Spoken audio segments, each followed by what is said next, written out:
Ada satu orang di antara kita mungkin tahajudnya 10 rakaat setiap malam, duhanya 12 rakaat setiap pagi, baca Qur'annya one day one juz, satu hari satu juz, malamnya one night one juz, satu malam satu juz. Satu keluarga di antara kita ini puasanya luar biasa Senin Kamis. Satu keluarga berpuasa Senin Kamis. Tak cukup puasa Senin Kamis, dia puasa Nabi Daud. Sehari puasa, sehari tidak, sehari puasa, sehari tidak. Tak cukup dia puasa Nabi Daud, dia puasa-puasa sunnah lainnya. Istrinya nutup aurat dengan sempurna. Pakai nikob, pakai cadar, pakai purda, pakai manset, pakai kos kaki. Suaminya 5 waktu ke masjid tak tertinggal takbiratul ula. Anak-anaknya di pondok pesantren hafiz dan hafizah. Tiap pagi berinfak, tak pernah menggunjing orang. Quran terjaga, aurat terjaga, tahajud terjaga, 5 waktu terjaga, duha terjaga, Quran terjaga, puasa terjaga. Sempurna satu keluarga amalnya. Tapi sudah 8 tahun dia tak tengok ayah ibunya. Sudah bertahun-tahun dia tak nyapa kedua orang tuanya. Sudah bertahun-tahun dia tak berhubungan baik dengan ayah ibunya. Sudah berminggu-minggu dia berkelahi dengan ayah ibunya. Sudah berhari-hari dia bermusuhan dengan kedua orang tuanya. Maka anak seperti ini, seluruh amal yang mereka kerjakan tertolak di sisi Allah Subhanahu wa taala, tidak akan diterima Allah.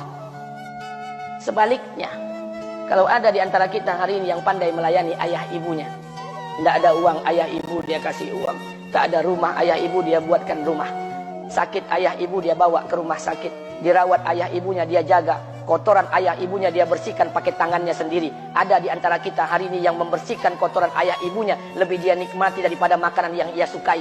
Begitu luar biasanya dia melayani ayah ibunya. Tapi dia tinggalkan sholat, dia injak-injak perintah Allah, dia tinggalkan perintah Allah dengan mutlak. Maka kebaikan satu orang anak ini kepada ayah ibunya seluruhnya tidak diterima Allah Subhanahu wa taala. Atau jangan-jangan inilah yang menjadi penyebab amal kita tak diterima Allah. Atau jangan-jangan inilah yang menjadi penyebab amal kita tertolak di sisi Allah. Kita sholat juga, kita sujud juga, kita puasa juga, kita ngaji juga, kita dengarkan ceramah juga. Maka oleh karena itu, Pak, Bu, ayah kita tuh tinggal di kampung, ayah ibu tinggal di kampung sana. Terkadang ayah ibu kita tak sekolah, SD, SMP, SMA tak tamat. Dia sekolahkan kita SD, SMP, SMA, S1, S2, S3 dengan harapan hidup kita lebih baik daripada keadaan dia sekarang. Tapi apa yang membuat kita jarang untuk menjenguk mereka? Saya ingin sampaikan buat kita bersama. Ayah ibu kita tak tahu kita ni eselon 1, eselon 2, Pak. Ayah ibu kita tak tahu pangkat PNS kita 3A, 3B, 3C, 3D, 4A, 4B, 4C, 4D. Ayah ibu kita tak tahu kita ni public figure. Ayah ibu kita tak tahu dan tak mau tahu. Yang dia tahu kita ni anaknya. Ayah ibu kita tak tahu kita punya sawit berapa. Ayah ibu kita tak butuh mobil kita. Dia tak butuh rumah kita. Tapi yang dia butuhkan kita. Apa yang membuat kita jarang untuk menjenguk mereka? Tahun 2016 di Masjid Damai Langgeng, saya diundang ceramah di sana. Habis pulang ceramah, saya baca WA SMS. Ada seorang ustadz Pekanbaru kirimkan WA dengan saya.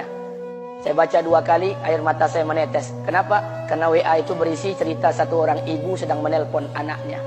Ibunya nelpon anaknya. Assalamualaikum nak. Waalaikumsalam, kata anaknya. Kata ibunya, nak, sudah 1 bulan kau tak tengok ibu. Apa yang membuat engkau berhalangan, nak? Apakah kau sibuk dengan pekerjaanmu? Minggu yang kedua ibunya telepon lagi. Assalamualaikum nak, kata anaknya. Waalaikumsalam.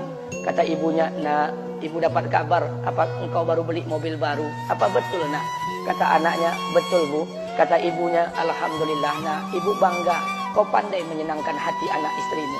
Minggu yang ketiga ibunya telepon lagi. Assalamualaikum nak, kata anaknya. Waalaikumsalam. Kata ibunya, nak, ibu dapat kabar bahwa engkau baru beli rumah baru. Apa betul nak? Kata anaknya, betul bu. Kata ibunya, alhamdulillah nak, ibu senang kau bertanggung jawab dengan anak istrimu. Minggu yang keempat ibunya telepon lagi. Assalamualaikum nak. Waalaikumsalam. Kata ibunya, nak, tadi ibu pergi ke pasar, ibu jumpa temanmu di pasar. Kata temanmu di pasar, temanmu banyak bercerita tentang kamu. Kata temanmu tadi kamu baru beli anak anjing seharga 40 juta dari negeri Belanda. Apa betul nak? Kata anaknya, betul. Kata ibunya, nak, dengarkan pesan ibu untuk terakhir kalinya. Apa pesan ibunya? Wahai anakku, engkau pelihara 1 ekor anjing. Kau siapkan harga anjing 40 juta. Kau siapkan rumah untuk anjingmu depan rumahmu. Kau jaga anjingmu pagi, siang, dan sore. Kau mandikan anjingmu pagi, siang, dan sore. Kau kasih makan anjingmu pagi, siang, dan sore. Demi Allah nak, dengarkan pesan ibu untuk terakhir kalinya. Apa kata ibunya? Demi Allah nak, demi Allah, Kalau seandainya Allah menciptakan ibu, kalau seandainya Allah menciptakan ibu untuk yang kedua kali di muka bumi ini, nak, demi Allah, ibu tak ingin terlahir sebagai manusia. Ibu ingin lahir sebagai seekor anjing, biar berada depan rumahmu dan melihat wajahmu setiap hari. Ibu kita tak butuh harta kita, Pak. Dia tak butuh uang kita, dia butuh kita. Apa yang membuat kita jarang untuk menjenguk mereka? Pantas hidup kita tidak berkah. Pantas rumah tangga kita tidak sakinah. Karena hubungan dengan ayah ibu kita rusak selama ini.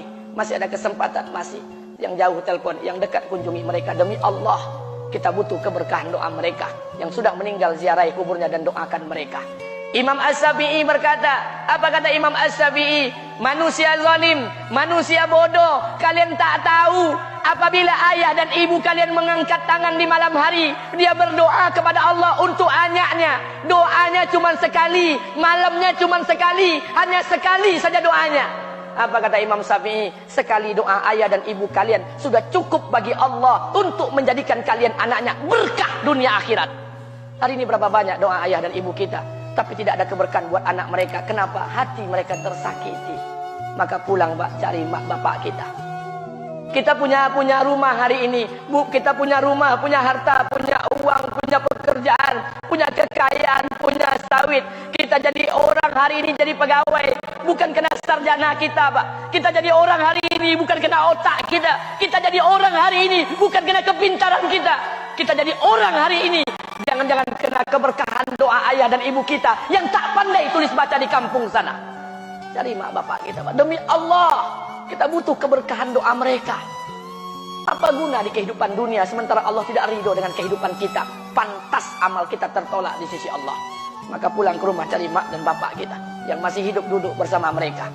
Kalau seandainya kita tak bisa membahagiakan mereka, jangan pernah menyusahkan mereka. Kalau seandainya kita tak bisa membuat mereka tertawa, jangan pernah membuat mereka menangis. Demi Allah, kita hanya punya satu ayah kandung, kita hanya punya satu ibu kandung. Tidak akan ada ayah kandung yang kedua, tidak akan ada ibu kandung yang kedua. Harta kita cuma satu, ayah kita cuma satu, ibu kita cuma satu. Tidak akan ada ayah kandung yang kedua, tidak akan ada ibu kandung yang kedua.